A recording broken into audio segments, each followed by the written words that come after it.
तो फ्रेंड्स आज का ना नया ही है कि सिल्वर महँगा हो रहा है, गोल्ड महँगा हो रहा है, कभी सस्ता हो रहा है, मार्केट क्रैश हो रही है। तो मुझे लगता है ना कि जिनके पास तो है बहुत अच्छी बात है कि जिन्होंने पहले खरीदा था अब उनकी कीमतें बढ़ गई हैं।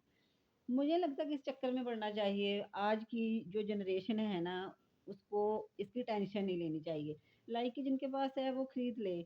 मेरा मानना है कि शादियों में या दहेज में जो लेते हैं, जो देते भी हैं लड़की को, मैं ये नहीं कहती कि लड़की वालों से लेते हैं, बंद कर देना चाहिए। ये बर्डन ही खत्म कर देना चाहिए। हमें फ़र्क ही नहीं पड़ना चाहिए कि वो बढ़ गया है, वो नीचे हो गया है। आई नो कि हमारी संस्कृति का एक हिस्सा है गोल्ड और बहुत पुराने समय से ही इसको बहुत बड़ी मान्यता दी गई है। बट इसका मतलब ये नहीं है कि आप शादियों में इतना बर्डन डाल लो कि हाय गोल्ड महँगा हो गया है, शादी कैसे होगी? मुझे लगता है कि न्यू जनरेशन को जो इसका बायकॉट कर देना चाहिए आज के टाइम पे। दहेज में इसको बंद कर देना चाहिए, ना लड़की वालों से ले, ना दे। अगर आपको लगता है दे सकते हैं, तो जो आपका है वो आपके बेटे का ही है, बहू का ही है।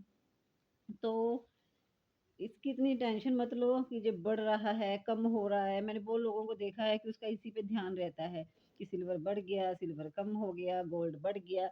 हाँ, ये एक पूँजी है हमारे पास कि पर बेचता कौन है एंड पे? मुझे नहीं लगता कोई सेल करता है। ये जब भी इसका रेट बढ़ जाए ना, तो कोई सेल ही नहीं करेगा। वो ये उम्मीद लगाएगा आगे बढ़ जाएगा, आगे बढ़ जाएगा।